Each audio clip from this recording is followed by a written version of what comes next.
Si tu devais ne garder que 8 conseils pour ton site web, eh bien ce serait ceux de cet épisode. Hello, moi c'est Émilie, développeuse web chez Whitestag, agence web. Après 5 années de e-commerce et 5 années dans le commerce, je suis devenue développeuse web avec pour mission de faciliter l'accès au web tout en créant un outil puissant au service de ton business. Si tu cherches des conseils et des astuces orientées web et entrepreneuriat, tu es au bon endroit. Prêt pour l'épisode du jour ? C'est parti!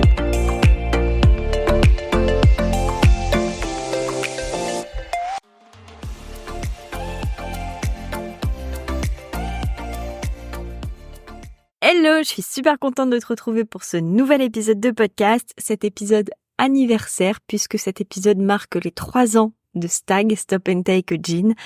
Alors, on va être honnête, cet anniversaire est un petit peu passé puisque mon premier épisode est sorti le 15 octobre 2021, mais je ne pouvais pas passer à côté de l'occasion de fêter cet anniversaire avec vous. Je me souviens de mon tout premier enregistrement, je publiais mon premier épisode avec une boule au ventre énorme. J'avais sorti ma newsletter le 1er octobre 2021 et je m'étais dit, allez, dans la foulée, tu te lances et tu lances le podcast le 15 octobre. Je m'étais mis une pression monstrueuse, j'avais passé des heures et des heures à enregistrer mon premier épisode. Aujourd'hui, cette période, elle est un petit peu révolue puisque j'essaye d'être beaucoup plus détendue dans mes enregistrements, de couper un peu moins de choses. Je ne lis plus mes scripts. Ce qui était le cas pour le premier épisode, j'avais tout scripté et j'avais l'impression de faire la lecture, une récitation de poésie ou juste la lecture comme ça d'un document, mais de façon très bête et méchante, on va dire. C'est pas pour autant que cet épisode était mauvais, il y avait des conseils qu'on peut encore garder à l'heure actuelle, mais c'est plus du tout mon style. Alors, comme je te l'ai dit un petit peu plus tôt, maintenant Stag, Stop and Take a Gin, c'est plus de 50 épisodes. Si t'es pas là depuis le début et que tu les as pas écoutés au fur et à mesure, ça va être compliqué, je pense, de tout rattraper, ou alors il va falloir sélectionner les épisodes qui t'intéressent le plus. L'épisode d'aujourd'hui est un petit peu différent puisque ça va être en gros un récap. C'est-à-dire que moi, en 2024, si je devais te donner des conseils, donc j'en ai sélectionné 8, si je devais te donner des conseils, ce serait ceux-là. Si tu devais ne garder que ces conseils, faire abstraction de mes plus de 50 épisodes, eh bien, c'est ça qu'il faudrait garder. Avant de commencer, petit spoiler alerte, tous les conseils que je vais te donner sont des conseils de bon sens. Il n'y a pas de conseils vraiment techniques, il n'y a pas de comment paramétrer ton site, etc. Là, c'est vraiment du bon sens, c'est vraiment de la réflexion et c'est en ça que c'est accessible du coup à tout le monde. N'importe qui va écouter cet épisode pourra appliquer ces conseils parce que ça va juste lui apporter des pistes de réflexion par rapport à sa situation à lui, mais ça va pas être quelque chose d'ultra technique et d'ultra complexe. Donc que tu fasses ton site internet par toi-même ou que tu le délègues, cet épisode peut être utile. Premier conseil, ton site ne t'est pas destiné. Ça paraît logique quand c'est dit comme ça, puisqu'on se dit bah oui c'est normal, c'est pas à moi que c'est destiné. Et pourtant, dans le cheminement de certains de mes clients ou même de certaines personnes qui me demandent conseil, il y a un petit gap à faire entre mon site ne m'est pas destiné, mais en même temps, ça doit quand même me plaire et me ressembler. Il faut se dire que ton site, il doit te plaire, oui. Tu dois en être fier forcément parce que il faut que tu puisses en parler et si t'en es pas fier, t'en parleras pas, tu vas le cacher et dans ces cas-là, ça sert strictement à rien. Mais ça doit en priorité plaire à ton client idéal, à ta cible, à ta niche, au client avec lequel tu rêves de travailler. Ça doit pas plaire à tous tes visiteurs, il y a une nuance là, mais ça doit quand même être destiné en priorité à ton client idéal. Petite nuance. Quand je dis que ça doit plaire à ton client idéal, il y a quand même des choses sur lesquelles il faut transiger. C'est que ton travail doit te ressembler. Le travail que tu vas mettre sur ton site, ton cœur de métier doit te ressembler. Ça doit garder ton identité et ça, il y a aucune concession à faire là-dessus. Le but, c'est pas de plaire à ce moment-là à ton client. Ton travail, ce que tu vas lui vendre, la transformation que tu vas lui vendre, elle doit garder ton empreinte. En revanche, ton site en lui-même, ta vitrine en elle-même, elle doit parler à ton client et pas forcément te parler à toi. C'est ça la complexité. C'est de se dire qu'il faut que on arrive à mettre en avant notre travail et notre identité propre dans quelque chose qui va pas forcément être notre envie et notre identité vraiment propre pour le coup. Il faut que l'écrin qui est ton site web, il soit un peu plus destiné à ton client, alors que ton travail, qui est certes destiné à ton client, dois quand même garder ta personnalité, ta façon d'être et ton empreinte, ton ADN en gros. Deuxième conseil, vendre la transformation obtenue et pas le process. Là encore, on est vraiment sur une nuance et sur une perception des choses, sur une façon de voir les choses différentes. En fonction de comment tu vas te positionner, tu vas voir les choses différemment. Pour ça, je vais te prendre un exemple concret. Si on prend l'exemple d'un restaurateur, il va pas te dire venez manger chez moi quand vous avez faim. C'est logique, c'est un besoin, tu combles un besoin. Quand tu vas au restaurant, tu y vas pour combler un besoin vital qui est de manger. Mais tu n'y vas pas que pour ça, parce que manger, tu pourrais le faire n'importe où. Tu peux le faire de chez toi, tu peux t'acheter un sandwich, tu peux juste grignoter. Enfin bref, il y a plein de façons de faire qui font que c'est pas une obligation d'aller au resto. Maintenant, si tu y vas, c'est pas uniquement pour combler cette notion de j'ai faim, je mange. Quand tu vas au resto, tu y vas aussi pour l'expérience que tu vas y trouver, la façon dont on va te servir, la vaisselle qu'on va te poser à table, enfin voilà, tout ça. Tu y vas aussi pour le bon moment que tu vas passer parce que c'est quand même vachement agréable d'être servi et de pas avoir à cuisiner soi-même, d'apporter les plats soi-même, de débarrasser la table soi-même ou de faire la vaisselle. Bref, t'as compris l'idée. Tu vas aussi pour la découverte des saveurs, c'est des goûts que t'as pas forcément l'habitude d'avoir ou que tu ne sais pas cuisiner. Enfin voilà, il y a tout cet aspect-là, des produits aussi que tu ne connaissais pas forcément ou que tu ne saurais pas cuisiner ou que il serait cher à acheter si tu devais le faire que pour une personne parce qu'il faudrait l'acheter en plus grosse quantité. Enfin bref, il y a plein de paramètres qui entrent en ligne de compte. Et encore au-delà de ça, une fois que tu seras sorti du restaurant, on pourra garder en mémoire le renforcement des relations. Quand tu vas, par exemple, avec ton conjoint, tu fais un tête-à-tête, ça renforce ta relation, c'est un bon moment que tu as passé. Ça rejoint le côté le bon moment passé, mais ça va au-delà parce que ça va perdurer au-delà du repas. Quand tu vas en famille, c'est pareil, c'est des souvenirs que tu vas garder. On se souvient tous d'un resto qu'on a fait avec nos parents ou avec nos enfants, un bon moment qu'on a passé, et ça dure au-delà de ce qu'on a mangé dans le restaurant. D'ailleurs, la plupart du temps, tu te souviens pas forcément de ce que tu as mangé, mais de ce qui s'est dit à cet endroit-là, ou de la décoration, ou de plein de petits détails comme ça, qui peuvent paraître anodins, mais qui le sont pas au final. Et puis, si vraiment on pousse encore au-delà, tu vas pour l'enrichissement culturel. Moi, par exemple, je ne sais absolument pas, je n'y connais absolument rien en cuisine japonaise. Je ne saurais pas faire, je suis une quiche là-dessus. Quand je vais dans un resto japonais, je découvre des façons de faire différentes, des mélanges de saveurs différents, même des process différents, des façons de manger différentes. Moi, clairement, je mange pas chez moi à la baguette, je mange chez moi avec une fourchette. Et c'est déjà très bien. Manger avec des baguettes, c'est encore un autre niveau, une autre expérience. Et donc, j'apprends pourquoi on fait comme ça et pas comme ça. Et enfin voilà. Si tu saisis l'idée dans sa globalité, c'est ça, c'est que tu n'y vas pas pour une chose en particulier, mais pour l'expérience globale. Quand tu vas ressortir du restaurant, oui, t'auras plus faim, enfin j'espère pour toi, mais surtout, ça ira au-delà de ça. C'est pareil pour un coiffeur, quand tu y vas pour te rafraîchir la coupe de cheveux ou pour faire une autre coupe de cheveux, ça va t'apporter bien au-delà de ça. Tu vas passer un bon moment, tu vas te détendre, généralement. Tu ressortiras avec une nouvelle coupe de cheveux, certes, mais tu ressortiras peut-être aussi beaucoup plus confiante en toi. Il y aura tout un processus qui se sera engagé et c'est ce processus-là qu'il faut vanter, enfin pas ce processus de je te coupe les cheveux et c'est comme ça que ça va se passer, ou je te sers à manger, tu vas manger ça. Non, ce concept de voilà, tu vas avoir ça à la fin de ton expérience. Et c'est vraiment ça qu'il faut vanter sur ton site internet. Le process, ton visiteur, honnêtement, il s'en fout, clairement. Il y aura peut-être des préférences, il y aura peut-être des choses qui vont faire que ça va déclencher à la limite un coup de cœur, mais c'est pas ce qui va faire qu'on va signer avec toi. On va aimer ce que tu proposes, mais c'est pas ce qui va faire que la finalité sera celle attendue par ton visiteur. En revanche, si tu lui vends tout de suite la transformation, là pour le coup, il va être plus enclin à te faire confiance. C'est ça qu'il faut garder en tête. Troisième conseil, avoir une vision à long terme, c'est bien. Avoir une vision à court terme, c'est bien aussi. Alors, pour moi, une vision à long terme pour ton site internet, c'est 5 ans. Pourquoi ? Parce que 5 ans, dans le contexte actuel et au vu des évolutions, 5 ans, c'est déjà énorme. C'est déjà pour moi le long terme. Un site qui a 5 ans, au bout d'un moment, il faut penser à le renouveler un petit peu. Ça ne veut pas dire à le refaire complètement, mais à opérer quelques gros changements dessus, les changements de fond, on va dire.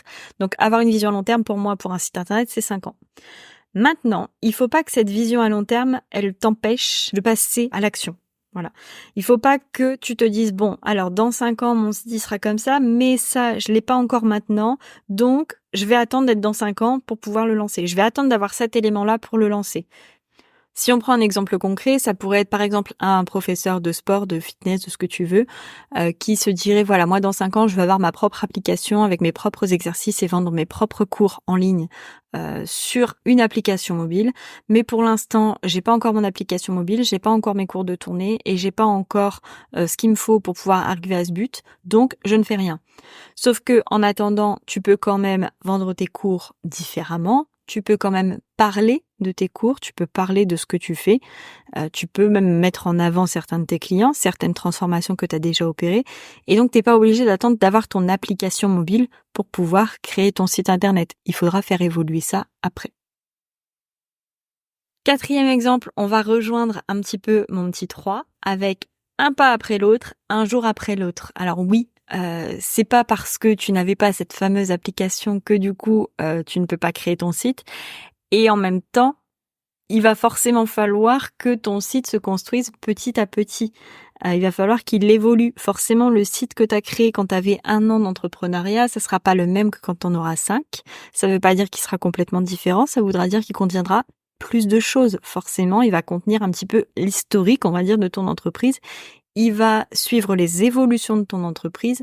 Et donc, tu ne peux pas avoir un site parfait dès la sortie du site. J'aurais pu remplacer le un pas après l'autre, un jour après l'autre par mieux vaut fait que parfait, mais je trouvais que ça changeait un petit peu. Donc, n'attends pas d'avoir le site parfait parce que ça n'existe pas, personne ne l'a. Et voilà, enfin, si quelqu'un te dit que son site est parfait, c'est un menteur. Alors, lance-toi, n'attends pas et en même temps, fais évoluer ton site et regarde les évolutions. Commence petit et avance petit à petit. Ce n'est pas parce que tu n'as pas encore tous tes articles de blog et que tu ne sais pas combien de fois tu vas pouvoir publier des articles de blog que tu dois attendre pour lancer ton site. Les articles de blog pourront bien venir se greffer dessus dans 3 semaines, dans 6 mois, dans 1 an, dans 3 ans, peu importe. Mais c'est pas ce qui va t'empêcher de commencer la création de ton site. Et j'ai envie de dire, c'est même ce qui va faire évoluer ton site et montrer ton évolution. Petit 5, dans un autre registre, ce qui marche pour ton concurrent n'est pas forcément ce qui marche pour toi. Ça prévaut, peu importe le domaine de prédilection, que ce soit niveau mindset, que ce soit niveau marketing, que ce soit n'importe quel niveau, et ben ça marche aussi pour ton site web. Quand je demande à mes clients d'aller chercher des inspirations, ou quand je conseille d'aller chercher des inspirations, la première chose qu'ils font, c'est d'aller voir ce qui se fait chez les concurrents. C'est pas une mauvaise idée, hein. Attention, il faut le faire. Forcément, on peut pas faire l'autruche et ne pas aller voir ce qui se fait chez la concurrence, mais il faut pas rester que sur ça. C'est pas parce que eux le font que c'est bien. C'est pas parce qu'ils le font que c'est pas bien non plus, attention, hein. Mais il faut garder là ton identité propre. On vient un petit peu casser ce que je t'ai dit en premier en disant oui, mais ton site, il doit pas te plaire. Il doit quand même te ressembler un minimum. Il doit quand même garder ton ADN en étant destiné forcément à ton client. Et tu dois quand même garder ta personnalité. Il y a des choses que tes concurrents vont faire que toi, tu ne vas pas forcément faire. Soit parce que ça ne fait pas partie de ton identité, soit parce que c'est pas forcément la stratégie que toi, tu as envie d'adopter. Garde en tête tes objectifs à toi, ta façon d'être à toi. C'est surtout ça, c'est vraiment la façon d'être. Et c'est ce qu'il faut infuser dans ton site. Ta façon d'être, le tout en étant orienté vers ton client idéal. 6e conseil, les mises à jour, c'est obligatoire. Alors ça, je l'ai dit, redit et même re-redit. Mais les mises à jour, c'est obligatoire. Tu ne dois pas faire l'impasse là-dessus. Si tu me suis depuis longtemps, tu sais que moi, je conseille de faire les mises à jour 1 fois par semaine. C'est pour moi un bon ratio. Si tu es solopreneur, faire des mises à jour 1 fois par semaine, c'est ce qui est le mieux parce que ça laisse le temps aux mises à jour d'être postées, on va dire. Et en même temps, c'est pas non plus trop contraignant. Maintenant, si tu es solopreneur mais que ton site engendre un énorme trafic ou que tu as un e-commerce qui vend quand même pas mal, peut-être qu'il faudra réajuster et peut-être le faire 2 fois par semaine, mais ça c'est vraiment à analyser en fonction des extensions que tu utilises. Tu as certaines extensions qui sont mises à jour 2 fois par semaine et tu en as d'autres qui sont mises à jour 1 fois par mois. Il n'y a pas de bonne pratique à ce niveau-là, c'est vraiment l'éditeur de l'extension qui décide que il est judicieux de mettre à jour et ça on peut pas rentrer dans le vif du sujet parce que déjà c'est trop complexe et puis parce que de toute façon on pourrait absolument rien y faire.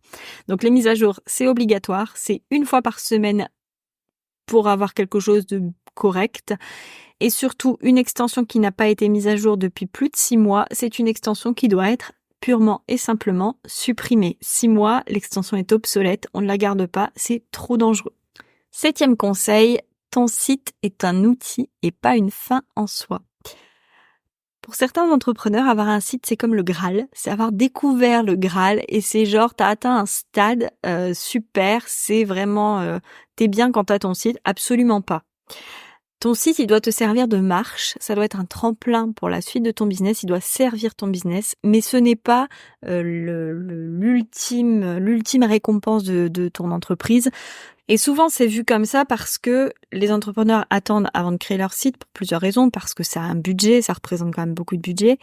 Si c'est pas une question de budget, c'est une question de temps. Il faut énormément de temps. Si tu crées ton site toi-même, il te faut quand même du temps à y consacrer.